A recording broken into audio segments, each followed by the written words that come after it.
todavía alto el porcentaje, sobre todo en el caso de las mujeres, del tema del bocio, el popularmente conocido como yuay. Son muchos los casos. Son muchos casos, todavía vemos, pero menor porcentaje de lo que se veía hace 30, 40 años, cuando había un déficit muy importante de yodo. Posteriormente, todas las campañas de iodación de la sal, del agua, eso compensó bastante, pero todavía seguimos viendo y en general a veces no se ve.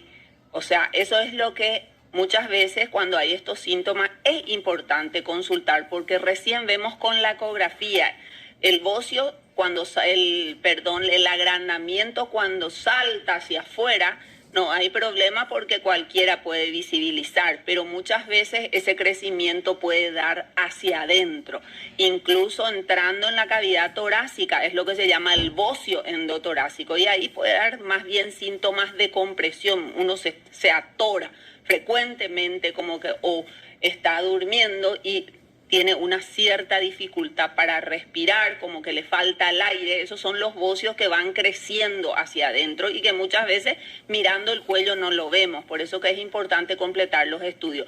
Pero vemos con menor frecuencia los bocios gigantescos que teníamos antes, pero los seguimos viendo. Pero doctora, allí por ejemplo en el caso sobre todo de muchas zonas en el interior, ¿cuál puede ser una de las causas así más comunes? Porque, por ejemplo, se dan en ciertas zonas, uno podía ver más de un caso, no era una cuestión aislada, lo que eran como casos frecuentes. Sí. Y habría allí una razón, independiente del yodo. Claro, no, y las zonas que eran más frecuentes de pacientes que venían con bocios eran las zonas deficitarias. Las zonas deficitarias, ¿verdad? Y muchas veces también la alimentación de algunos alimentos bociógenos, pero generalmente, actualmente,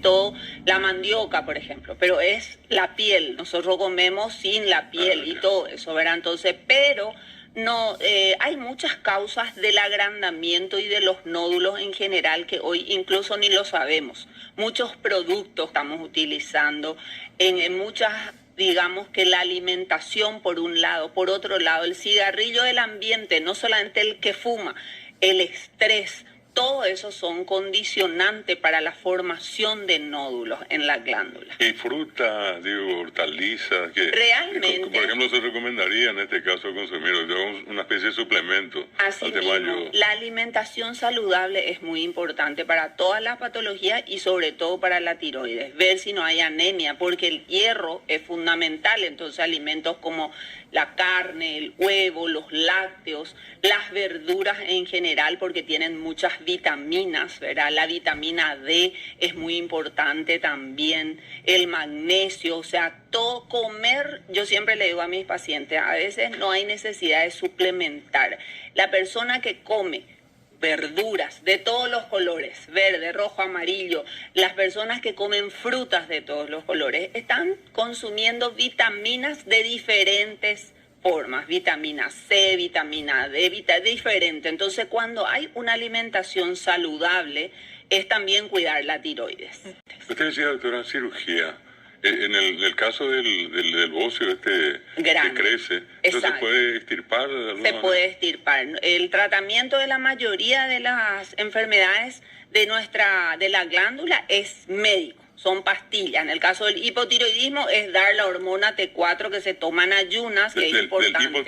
Del hipotiroidismo. Y en el caso del hipertiroidismo también usamos unas pastillas para frenar la glándula, como el danantisol.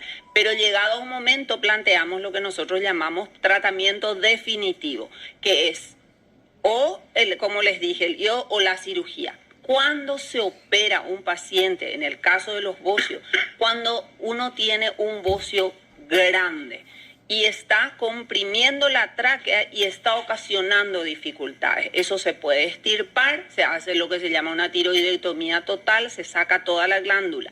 Pero cada vez más somos más cuidadosos por la importancia de esta glándula y queremos sacar lo menor posible. Claro. Si un paciente tiene solo en el lóbulo derecho 2, 3 nódulos que son sospechosos, porque si los 3 nódulos son benignos, no hay que tocarlos.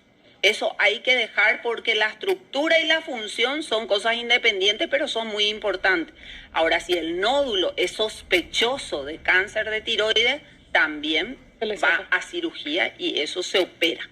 Y se define cada vez más también, somos menos agresivos en el sentido de que si hay en un solo nódulo, el lóbulo, se opera solo ese lóbulo. Y si hay nódulos sospechosos en ambos, solamente en esos casos, o ya hay ganglios tomados que llamamos metástasis, en esos casos se realiza la tiroidectomía total.